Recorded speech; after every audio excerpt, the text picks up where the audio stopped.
Yesterday, I did a debate on Unbelievable with Justin Brierley, and my debate partner was Paul Copan.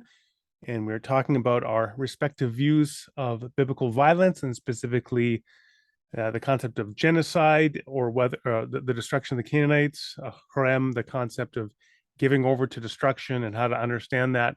So it was my views from my book, Jesus Loves Canaanites, and Paul Copan's views as represented in his forthcoming book. It's just going to be out, I think, October 18th of this year, 2022. His new book is God a Vindictive Bully, which is really part two, in a sense, of his book is God a Moral Monster.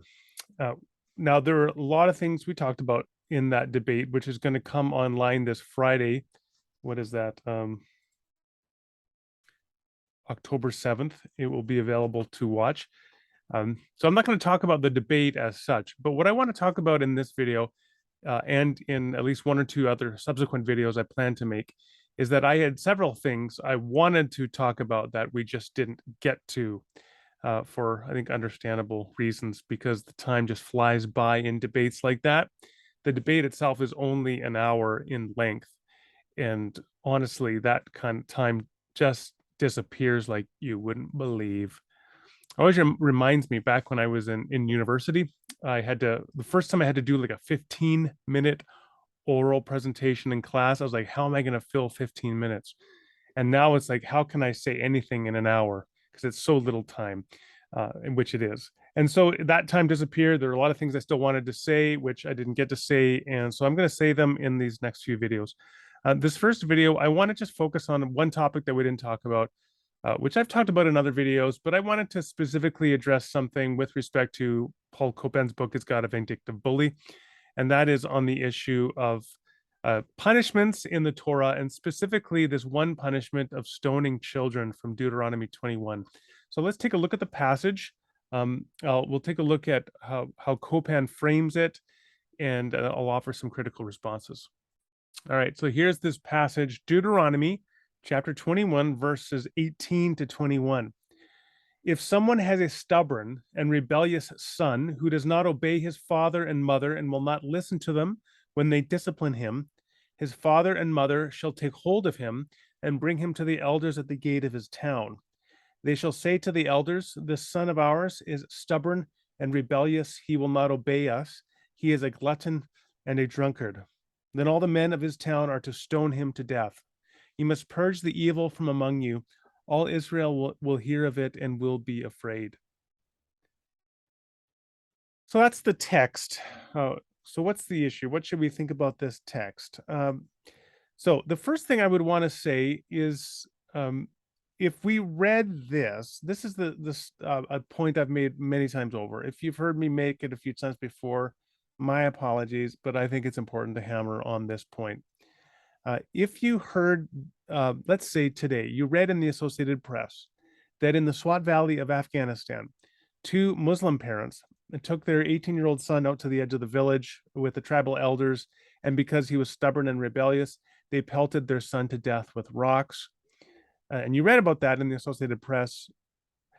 I pretty much can guarantee that your response would be, that is a moral abomination, that what they did is a morally evil act. You wouldn't say, well, the son was stubborn and rebellious, right? You would say that that was a morally evil action. So then this raises an issue that we have that kind of action described within Torah, in this case in Deuteronomy 21. And so how should we think about this as being a command that comes from God? Because it appears to be a cruel and unusual punishment. Okay, so the first thing we want to do in terms of taking a look at how Paul responds to it is to look at how he frames the idea of the son. Because I think that Paul Copan is uncomfortable with this passage just like everybody else is. Now, Copan makes the point that the son here, we should not think of the son or the child as being like a very small young child, like a terrible twos or a belligerent 8-year-old or something like that, because this child is being openly defiant and is a glutton and a drunkard. So they're drinking alcohol to excess, and they're just kind of lazing around. They're being a punk. This is not an 8 or 10, even or 12-year-old. So what are we dealing with here? This is where it gets interesting. In Is God a Vindictive Bully, page 85, and I believe at least one other place, Copan refers to the individual as, quote, a defiant, middle-aged adult, unquote. So that's the key, is that Copan in the book describes this individual who is being pelted to death with rocks as being a middle-aged adult. Well, I don't know about you, but for me, middle-aged means approximately your 40s, right? Maybe your late 30s to your early 50s. So, and I assume that, I mean, it's possible, I guess, and I didn't ask Paul this because we didn't get to this topic. You could say, well, maybe if in the ancient Near East, the average lifespan was like 40 some years old, let's say, well, then to be a 20-year-old might be middle-aged. But I think that would be misleading at best if he actually meant that. So I assume that he means middle-aged the way that we mean middle-aged, which is you're thinking approximately in the 40s. And so you could think, well, it's a different thing to stone a 40-year-old to death. Okay, I do grant that, although I still am going to raise issues in a moment about the very act of stoning people to death to begin with. But let's just talk about the idea of Paul Copan's attempt to define the individual being stoned to death as a middle-aged adult. It is possible that the term could encompass adults, because within an ancient Near Eastern household, you could have people into their 30s and 40s who are still under the authority of their father, the patriarch of the household. It's possible. However, it doesn't seem to be the primary meaning here. Christopher Wright, who's a conservative, I would say quite conservative, a biblical scholar, an evangelical biblical scholar, in his commentary on Deuteronomy, when he talks about this, he says the target here is, quote, seriously delinquent young adults. And so I think that is more correct, that the primary focus here about the child that's being stoned to death is a seriously delinquent young adult. And actually, this just makes sense from our common experience, because what is the time when an individual is most likely to be rebellious in a household and to be a glutton and a drunkard? Is it suddenly when they're in their 40s? Or is it likely in their late teens? Maybe early 20s, but very likely late teens. Hence, I think that's what Wright means by seriously delinquent young adult, like an 18-year-old, for example. And I think it's clearly the latter. It's the teenager. This is the time when people are most likely to show this kind of delinquent behavior, the kind of behavior that falls under the social censure of Deuteronomy 21. So what that means is that, and at the very least, we cannot exclude seriously delinquent young adults from being part of the target. I mean, so it may be that Deuteronomy 21 also has in view the occasional very rebellious 40-year-old who's still under his father's household and is suddenly being a glutton and a drunkard. But the primary focus one can expect is going to be probably seriously delinquent young adults, as Christopher Wright recognizes. So then I just asked this question. I mean, how many seriously delinquent young adults have you known? I think back to when I was an 18-year-old and I was a moron, to be honest. I mean, I wasn't a total moron, but I was kind of a moron. I was, drinking beer with friends behind 7-Eleven kind of behavior, or we occasionally would play mailbox baseball. And you get out with your friends and you do stupid stuff, you do petty vandalism or get into trouble. Not huge stuff, but certainly dumb stuff. Now I cleaned myself up, I would say, by the time I was 20, got my head on my shoulders straight.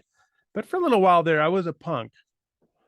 Now, I was also the president of my high school, so I could schmooze the adults when I needed to. But for the most part, I was a punk. And I think there are a lot of teenagers who go through something similar. Now, there are a couple of things that, in terms of our physiology, that relate to that. One is that at the age of the teen years and the upper teen years, The individual, the teenager, their brain is still lacking in impulse control, the kind of impulse control they will have as an adult. They are also lacking in the ability to anticipate the full consequences of their actions.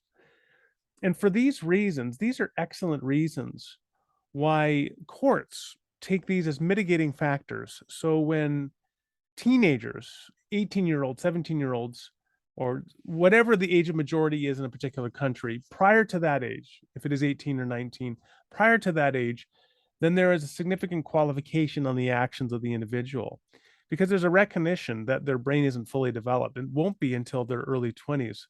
And thus, it seems somehow inappropriate to hold them culpable and responsible for the same actions as someone, let's say, in their mid 20s. Okay, so with that in mind, the first problem here is to inflict capital punishment upon teenagers, delinquent youths, when they very much like I did, moving into my early 20s, straighten themselves out, get their head back on straight, to take an act of killing them when they're at that stage of being a glutton and a drunkard seems to me to be just an immoral action. You may disagree. You may think it is good simply for the case of being a delinquent, glutton, and drunkard that it is appropriate to kill teenagers. I don't myself. And if you don't, if you agree with my intuition that it's wrong to kill seriously delinquent teenagers, whatever you think about the middle-aged adults that Copan talks about, that does present a serious problem for how we understand the ethics and the prudentiality, the wisdom of this kind of mandate. Now, the second thing that Copan doesn't really address, which I would want to address, is the means of killing, stoning. So stoning is a particularly brutal form of killing. I've done some recent videos, I think, on stoning, so I won't want to belabor that point here. I will just, first of all, direct viewers to the film, The Stoning of Soraya M., that depicts the modern day stoning of an Iranian woman. Um, so it's a dramatic reenactment, but it's very graphic and very disturbing. And it's hard to, once you see the images in that film, although they are reenactment, you can't unsee the images when it shows you the sheer brutality and viciousness of pelting people to death with rocks and bricks. It's a terrible way to kill a person. It's a terrible way to die. It is, by any definition, I would submit, cruel and unusual punishment of the most vicious sort. So now, when you compound the issue, you think not only are you killing a seriously delinquent young adult who may very well straighten themselves up in the next few years as they continue to grow, and who, at this point of their still incomplete brain development, cannot anticipate consequences and control impulses like they will be able to as an adult if they are allowed to live. You compound onto that also that you're going to now pelt them to death with rocks. Now you get a sense for the visceral horror of what happens when we read about this being done in the contemporary Swat Valley of Afghanistan. And so we then look back to Deuteronomy 21 and we think, you know what, it may have been the ancient Near East and that's the way they thought that back then. But in terms of our understanding of morality today, what we understand the good and the right to be, this is an unconscionable, morally evil action to pelt a child to death with rocks. And then this leads me to another point Copan makes that many others have made as well, which is that there's no evidence that this law, this principle was ever acted upon. So there's no evidence in the record of young people actually being stoned to death. And so it could be that the function of this law is less about law. Copan talks about this at one point in his book, that it may be that we should think about the Torah less in terms of conventional law and more in terms of prudence or wise living. And it's just giving exemplifications of wise living and how to order your lives rightly in society rather than actual strictly followed legislation for our society. I don't find that that actually addresses anything, however, because we still have the fundamental immorality of this account in Deuteronomy 21. Whether you want to think about it simply as a exemplar of prudentiality in society or as a strictly followed law, it's still something that is evil. and harmful, and which you should never do or even conceive of. And you shouldn't invoke it as a symbolic representative of a wise and just society, because it just isn't that. It's cruel, it's vicious.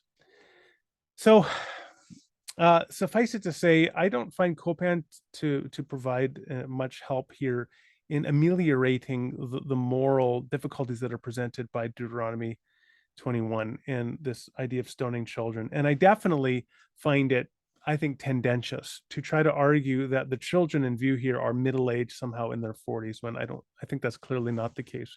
It does then raise the issue, well, how ought we to think about these biblical legislative norms that are described in passages like Deuteronomy?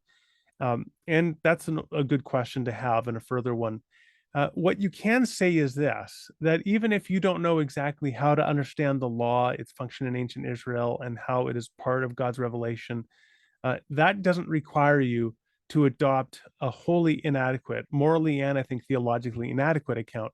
So even if you can't, even if you say, I don't know what to do with Deuteronomy 21, uh, at the very least, you can say this, but I know that I shouldn't think that this is literally something that is an exemplar of prudential living, nor is it a morally justifiable legal code. I think it's just immoral. And that is can be true, even if you think that had you lived at a particular time, you would have thought that stoning children to death was a morally laudable action. You know, a few years ago, and I'll conclude with this, a few years ago, a father and his son, Muslim father and son in Ontario, Canada, strangled his daughter to death. The father's daughter, the son's sister, strangled her to death because she was a rebellious, gluttonous child, behaving much as the child is described in Deuteronomy 21. And I would say that that was an utterly morally unconscionable act, and it was a fundamental betrayal of the calling of parenthood, if you were to turn your child over like this and strangle them to death. And I think likewise, it is a fundamental betrayal of parenthood. If you were to take your child, gluttonous and rebellious though they may be, and turn them over to a mob to be stoned to death.